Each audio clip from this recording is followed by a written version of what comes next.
Oi, tudo bem? Meu nome é Débora. Eu tenho 35 anos e sou portadora de endometriose e fibromialgia. E eu quero conversar um pouco, despretensiosamente, sobre o que essas duas condições de saúde acarretam na minha vida.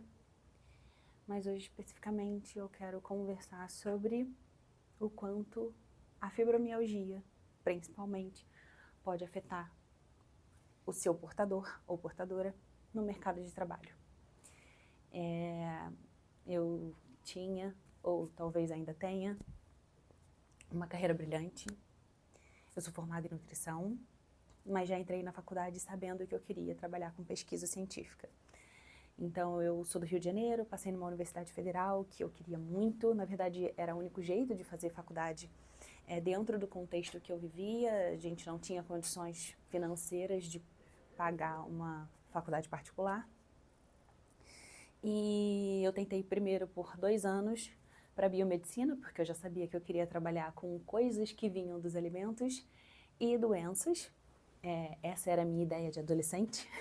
Não sei de onde eu tirei isso, mas eu sabia que eu queria isso. E para o contexto que eu tinha na minha cabeça, o único jeito de conseguir chegar nesse lugar era através da biomedicina, né, onde eu faria experimentos e tudo mais. Mas depois no terceiro ano, não passando, a minha irmã virou para mim e falou assim: Débora, por que você não tenta nutrição? Tem muito a ver com você. E aí naquele momento eu pensei, nada a ver. E acabei colocando nutrição por sugestão dela, e eu passei para a universidade que eu tanto tinha pedido a Deus e tanto queria.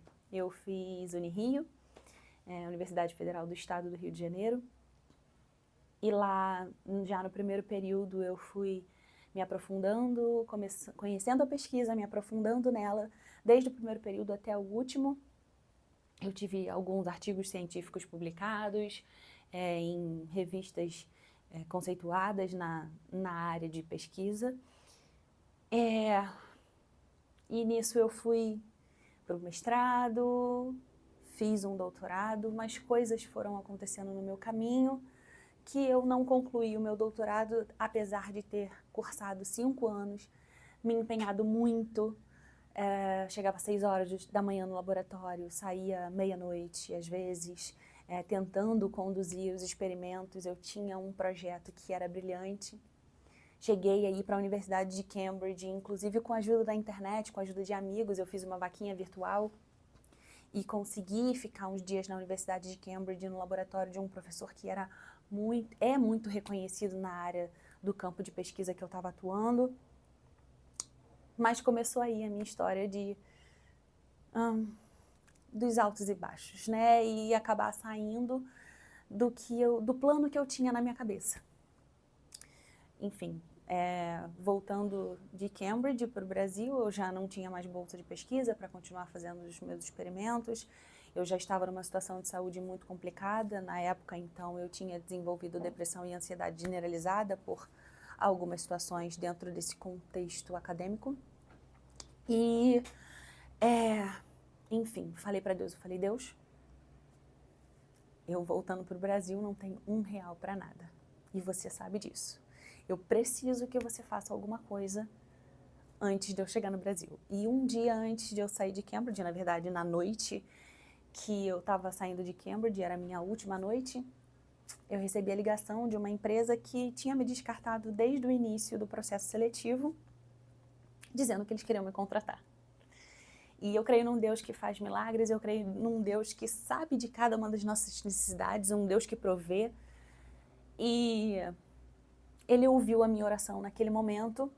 Enfim, muitas coisas aconteceram, isso foi em 2002, hoje nós estamos em 2026, no momento da gravação desse vídeo. Hoje especificamente é 17 de maio de 2026, aniversário do meu pai, 66 anos. E no meio do caminho eu acabei cursando com a descoberta da endometriose lá em 2017, isso me gerou dores constantes que eu já vinha desde a adolescência. E mais ou menos há 1 ano atrás, 1 ano e alguns meses atrás, eu fui diagnosticada com fibromialgia devido a constantes dores no meu corpo por longos anos, constantes dores fortes no meu corpo por longos anos. E tem sido um grande desafio, talvez o maior desafio para mim do que lidar com as dores é lidar com as modificações que o cérebro passa, principalmente as de cognição, né? Porque eu sempre usei muito o cérebro, estudar sempre foi o meu grande prazer. E hoje as palavras, elas fogem da minha cabeça, eu tenho dificuldade de prestar atenção nas coisas, muitas vezes, e isso tem me atrapalhado na minha carreira. E essa semana eu me peguei pensando poxa, eu tinha um futuro brilhante. E hoje, será que eu ainda consigo ser alguém? Eu faço parte de um grupo de pessoas com fibromialgia aqui no Rio de Janeiro e me assusta muito a quantidade de pessoas que tiveram que se apartar do mercado de trabalho, que tiveram que abandonar o sonho de ter uma carreira em detrimento da doença. E eu acho que isso é uma coisa que a gente precisa começar a pensar e conversar. Eu não tenho respostas. Muito pelo contrário, eu tenho diversas perguntas. Mas eu creio que talvez esse seja o início de uma grande discussão e de uma grande conversa sobre como nós podemos lidar com o mercado de trabalho e crescer sim na nossa carreira, porque um trabalho digno nos dá um salário digno, o que consequentemente nos dá acesso a tratamentos dignos, a uma qualidade de vida dignas e, claro, todos nós merecemos e precisamos disso para vivermos bem, mas um portador de fibromialgia, sem isso, ele não consegue viver praticamente, né? A dor